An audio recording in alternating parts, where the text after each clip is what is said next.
It's time. Okay, let's make some excellent cider.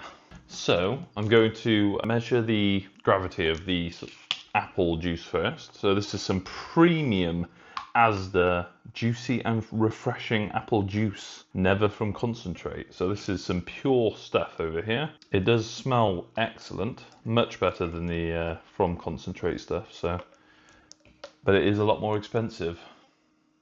So we'll see if that money pays off. Wow. And I can't remember what gravity the from concentrate stuff was, but this is surprisingly high. It might just be normally high. It's been a while. So this is 1.042, I would say. 1.042. So that would, that's already a good starting point for some cider there. It says start beer, so same as cider. So let's go a bit higher then, because we want to get some good percentage on it. I am following a recipe, so we want to start off with the spices. So it was for an American gallon, the recipe, so I am just going to put the same amount in, even though I'm going to do an English gallon, because I just don't want to overdo it too much. We can always readjust afterwards if need be. So 3 cloves in. Why, when they sell cinnamon sticks, do they put that on the top? I'm not gonna sprinkle out the cinnamon, am I? Maybe it's so you can reuse it for ground cinnamon, who knows. So it's just the 1 cinnamon stick. And then we want 10 raisins. 10 does not sound like a lot to me. I have put a lot more in with other recipes, but I'll stay true to the recipe and we'll see how it goes. I'm sure even just upping the apple juice as much as I have, I mean, I can't remember, this is from concentrate and that is the stuff that I'm using now, price-wise. There we go, 10. I haven't chopped them up or anything. We'll just see how it goes. Whoop, lost one. Put one in there. So yeah, a lot of other ones, they just say like a handful or even more, maybe a couple of ounces, but we'll see how it goes. So I've got the brown sugar and apple juice mixture here. See, so that's 1.042. Stick that in. I want to see what gravity this mixture is at. It's going to be very high because it's only 3 litres in here at the moment. Woo, yeah, look at that. But I suppose it does say use half of a gallon, so I used more, so it will probably half, right? Probably go about half, so this is about 1.090. Actually, it's a bit less, 8.6, let's say. And that is very high. That is a wine, like on the higher end of the wine on this, it is. So that'll be a dry wine, but of course we're mixing it with some of the apple juice, so that'll bring it down a lot. Let's see just how much it brings it down by. Well, this is sketchy. Let's hope it goes in. Whoop! Touch too much. Let's try that again. Oh dear. And that's why you should always do things a lot more carefully than I do. Okay, that'll do for the minute. I will clean it properly later. So all I want to do now is just fill the rest of this up.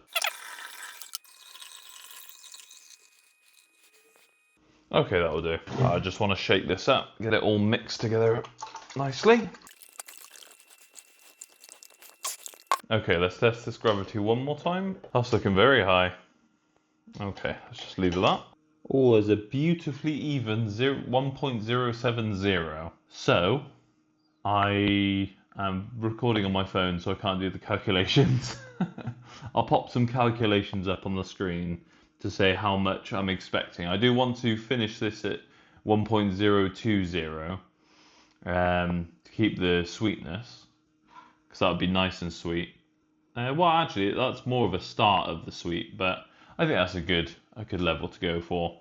So if I go down to 1.020, that's how much percentage it'll be. Hopefully that'll be enough. It should be. If I didn't add any sugar at all, and I went down to 1.000, then that would give you like 4%, I think, maybe 5, something like that. So yeah, so this will be a nice strong cider. Oh yeah, I look forward to it.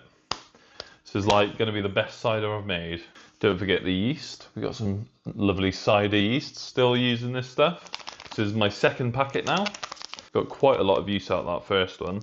The recipe does say to use half of the pack, but I'm not confident on that because it does say that it's sufficient for 5 gallons. So really, you know, you only need to use 1 gram if you go by what it says on the pack, which is, you know, basically a quarter of a teaspoon. I have used a quarter of a teaspoon in all of my ciders, I think, and they have had no problem with getting going. I mean, 24 hours in, and then 48 hours in, it goes crazy. So, but I am tempted to do 2 quarter teaspoons. So, let's go for it. 2 quarter teaspoons. I can always get some more yeast if needed. Let's give this a shake. Then we pop the airlock in and it's good to go. Give it a bit of a swirl so it doesn't all just fly straight up.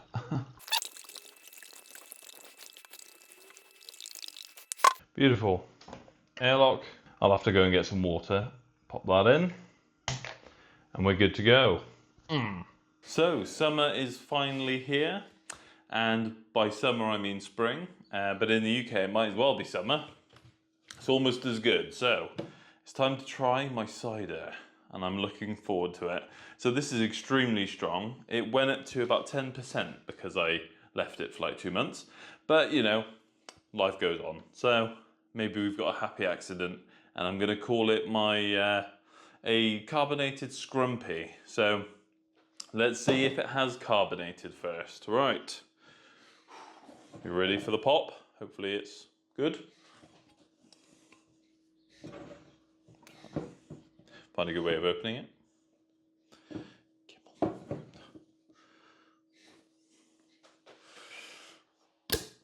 Okay, that is nice. So I went for, what was it, I want to say 3 grams, but number 3 on the carbonation. I'll put some stuff up there about that. But I never know how much to carbonate it because it always says it in beer terms, and I don't know beer terms. So either I'll have to learn those, or I'll just have to gradually do more and more. But that was, I mean, that was a nice pop. Nothing, doesn't look like we have any bubbles coming up to the surface. So let's see if it has done much more.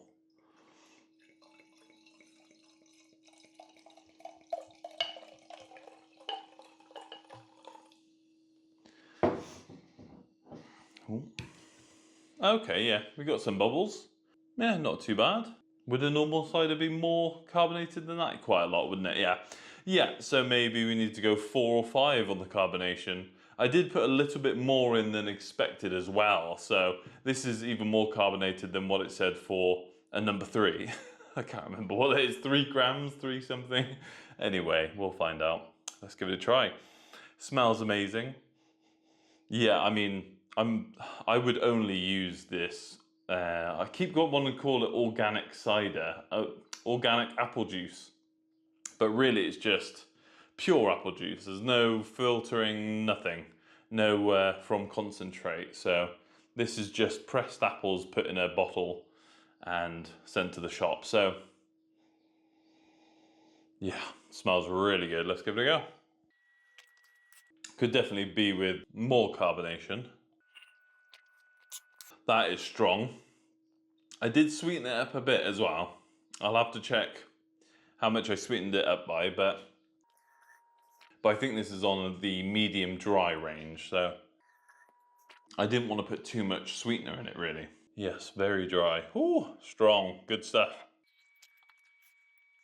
Yeah, if you've ever had an unfiltered cider, I think that is the best, especially apple cider. I mean, you probably won't get an unfiltered any other cider, but yeah, I don't think the spices come through that much, but it might just be because the alcohol is so strong. Yeah, I think the spices do give it a bit of a kick on the spicy side.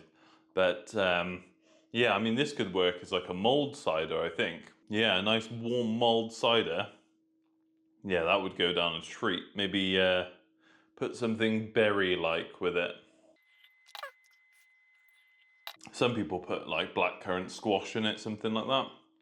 I could definitely, yeah, see putting some juice in it just to thin it out a bit, make it a bit less strong. Oh yeah. I'll have to try Old Rosie again, but I think it's given me vibes of Old Rosie.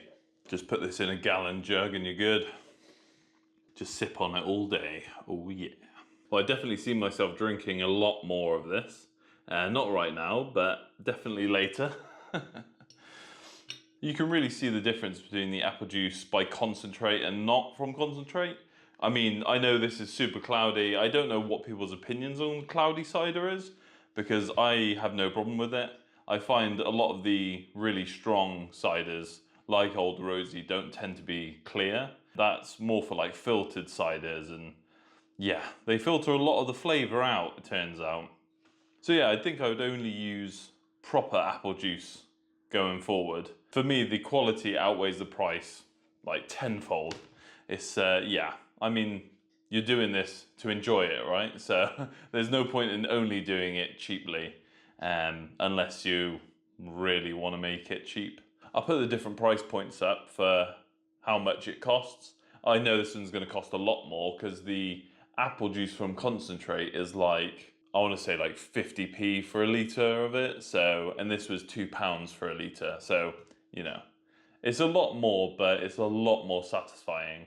I think if I cut it a bit earlier, there would be so much more flavour in it rather than heavy on the alcohol. I do have a couple of more bottles of it, so I might just age one of those and see how much better it gets. I could see this getting better with age. So yeah, as a nice simple cider recipe, this has been brilliant. Very easy to do. I'm definitely going to take advantage of these big bottles from now on. It's a lot easier than washing 1,500,000 bottles. People say they're good for the carbonation as well. I'm assuming this will pop off if there's too much pressure inside instead of smashing. Don't hold me to that. Still, stay safe with it though, because you don't want glass shards flying around. So, you know, I do think it takes an insane amount of carbonation to actually break a bottle though, so yeah. As long as you don't make any huge mistakes with it, then you should be fine really. Buying the juice is going to be a lot easier as well, instead of buying an insane